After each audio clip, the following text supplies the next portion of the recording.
Dance, dance, Riley. Aw, do you like the baby? There's a baby down here. You see a monkey?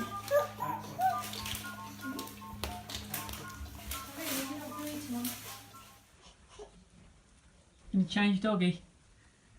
Oh, he's going in the chair. Oh.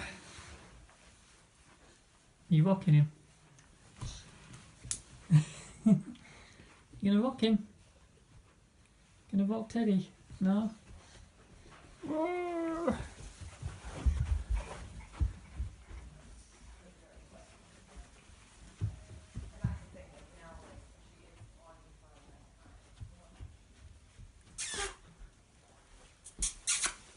You're not gonna kiss yourself this time? Okay guys, we just finished dinner and this is my first time picking up the camera today. So, I just told Dunks that I hadn't filmed it all today for the vlog. I have filmed for my What I Ate in a Day, which is going up tomorrow, which will be last Wednesday when you're watching this. But, Dunks just informed me that he has some footage from Sunday that he ain't never sent me. So I'm going to insert that now. I was too tired Sunday to send these. I'm going to put that in now.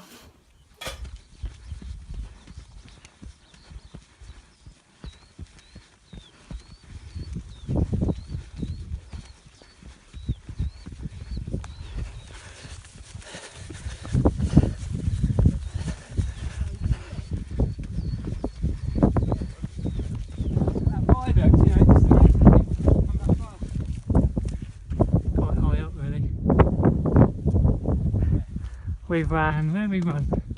All the way from over here, somewhere, all the way around here, all the way over here, and up here, all the way up there, and then we've got one more little hill afterwards. Very pleasant. It's not even rained too much either. It's quite a long way down this hill though. That's a lake.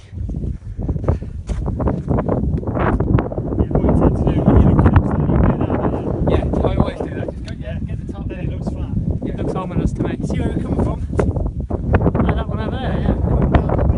Yeah. That's now we're going up here. Whose idea was this? Well, I've done all that, so we're heading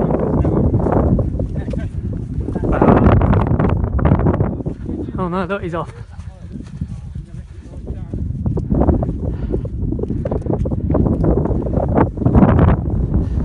Last hill. See Mo.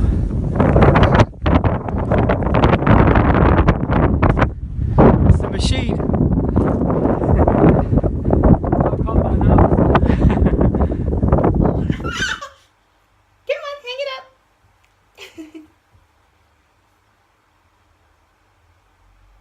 Push it down. Push it. Ah, good girl. Yay!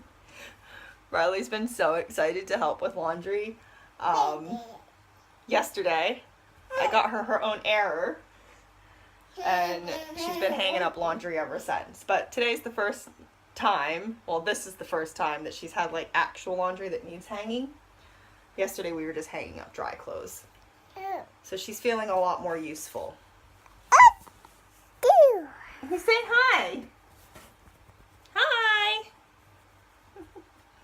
You gonna finish the laundry for me?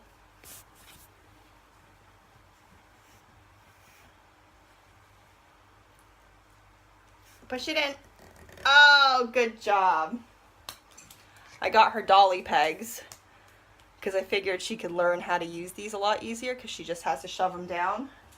Because otherwise we've got the squeeze kind and these are like too hard for her fingers to, like, this is just too much. It's never gonna happen.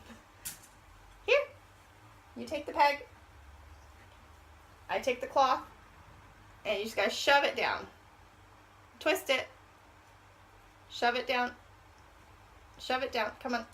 Good girl. Good girl. Yay! Alright guys, I've just cut up a ton of cabbage. And when I say a ton, okay, maybe it's not a ton. It's actually about 6 pounds. But I've cut up a ton of cabbage. And I thought I would pull out the camera and show you guys what I'm doing because I'm making sauerkraut, and I've had a few people ask me how I make my sauerkraut. So it's really easy. I just use the most basic simple recipe, which is cabbage and salt. So what I will say is when you're buying cabbage, buy organic if you can get your hands on organic, because you want the bacteria, and pesticides and stuff can actually affect the whole bacteria colonization on the cabbage. I hope I'm using the right terminology. I have no idea. But also, because of the whole bacteria thing, it's not recommended to wash the cabbage before making your sauerkraut. Just remove any like gross looking leaves before you start chopping it up. Really easy. Another thing is not a thing that they do in England. Like, I think when I brought it up to Duncan, he like thought it was weird, but in America and maybe in other countries, I have no idea, we iodize the salt. In England, that's not a problem. Do not use iodized table salt. That will also prevent the fermentation process from taking up because of the whole bacteria thing. So what I like to use personally is a nice sea salt, because I like the coarse texture. I think it spreads out throughout the cabbage easier when you're trying to wilt it down. And the last thing that I would say is, and this I just found out on the internet, just looked it up, is it's about 2 teaspoons for every pound of cabbage. So I've got 6 pounds of cabbage. And that translates to 4 tablespoons, because there's 3 teaspoons in a tablespoon. So I hope you guys are following me. All you have to know is 2 teaspoons per pound. And all you do is you would just, now I do have 2 bowls here, so I'm going to do about half and half in each bowl.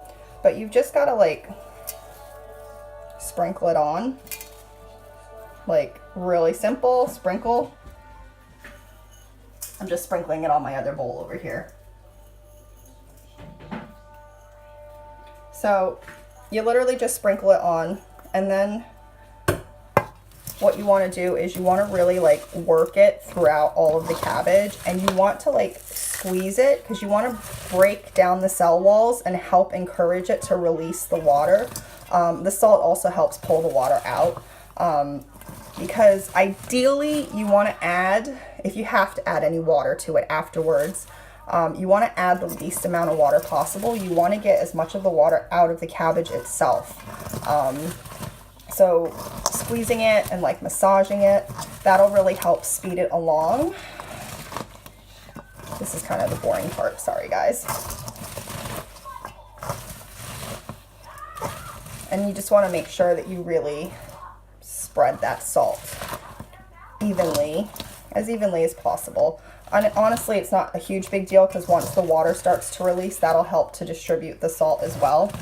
But you do want to distribute that salt as much as possible throughout the entire thing of cabbage. And actually, I don't know if this will show up on camera or not, but even like really quickly, it is starting to get a glisten to it because it is releasing or sweating out some of that water. So that's a good sign, because that means that this cabbage was actually probably nice and full of water. So I'm just going to keep massaging this for a while, and then I'll show you guys what I do after that. Right, so I've massaged this for just a couple minutes, and this is looking really wet, and actually you can compare it to the one that I haven't done yet. So these were equal amounts in these bowls, and you can see that it's like compacted down quite a bit, because I've broken down the cell walls and it's nice and wet. And this was all water coming out of the cabbage. I didn't add any water to it. So the next step is I just like to weigh it down with a plate that fits over the bowl. So I'll put something like a heavy can on top of this and let it sit for a few hours, and I'll check back in a few hours to see how much more water it's released.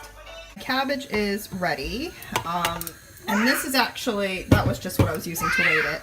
This is actually both bowls mixed together, because I was able to combine them once it wilted down a bit. And as you can see, this released a lot of water, which is good, so I don't have to add any extra water. If there wasn't enough water to cover the cabbage though, released from it, I would, I think it's a tablespoon of salt to a cup of water. You can do that until it raises enough of the water level to go above the cabbage. But this should be good. So I'm just going to go ahead and pack it into my crock. You can just use like a mason jar, or you could even just use like a any like round ceramic kind of crock. Well, it doesn't have to be round, but if you have any kind of like even like a baking dish or anything, you can put it in that. The only thing is you want to make sure it stays below the water level. So like I have these ceramic stones that weigh it down. I'm just boiling it to make sure there's no bacteria or anything in there before I use them. You can use a plate just like I did to weigh it down. You could just keep a plate over it and then cover it with like a towel. Just, you know, work with what you got. If you use like a jar, don't seal it. You want to leave it open a little bit because the gas needs to escape, because it's going to be like farting and stuff. And you need to let it sit and let the gas escape and ferment for a good 4 to 6 weeks. And you can like check it after each week and taste it and just see if it's to your liking. But yeah, that's it. So once I put it into here, after that, I'm not going to do anything to it for another 6 weeks. That's it. Just check on it every now and again, make sure it's all right. But this is going to be ready to go. So you guys know that we got rid of our couch, and we've only been back from Spain for like what, 2 or 3 weeks?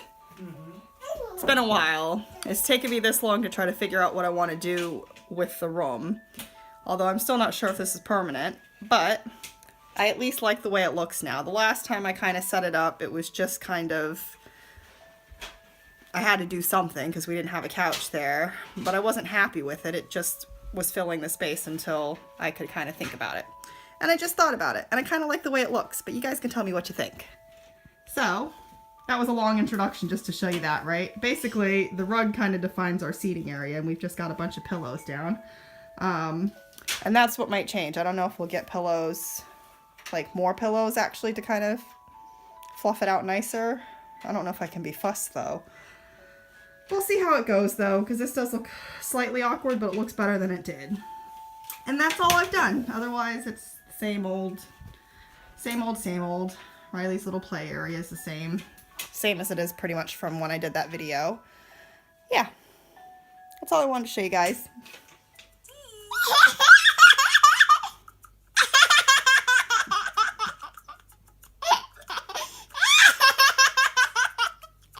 Is that funny?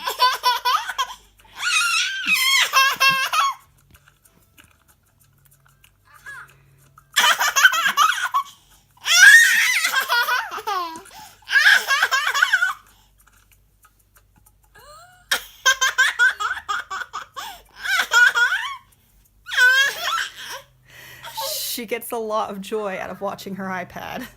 I give you guys that much.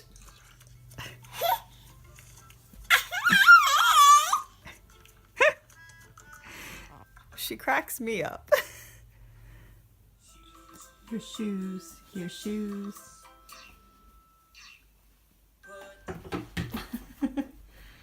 Now, I've got Riley her own cleaning supplies, but she's dragging around my big ones. So I'm left cleaning with her little toy ones. We've come out to the Buddhist Center because they're having a little festival kind of thing today. They're calling it a fete. A fate. Fete. I'm American. Thought it was going to be really small. This is the parking. I don't think it's going to be as small as we thought it was going to be. No. Over the hill, Found a car. hey, hey, over the hill.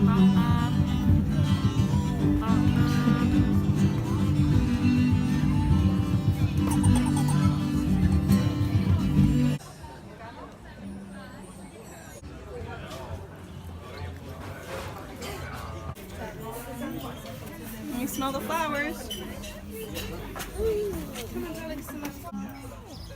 going to be. Are you going to be able to see it?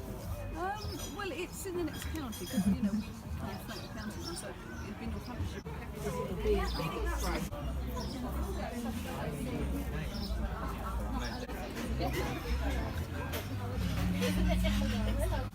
Babas. Ba.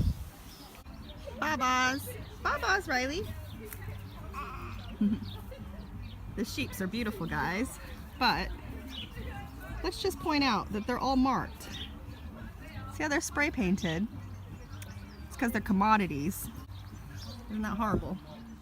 Okay, I just wanted to close up the vlog and say thank you guys for watching. I've been really bad about vlogging this week. I just haven't been picking up the camera much. A couple reasons. One reason is just that I feel like we haven't really done much this week that was that interesting to vlog. And when I don't do much, sometimes I'll just pick up the camera and talk.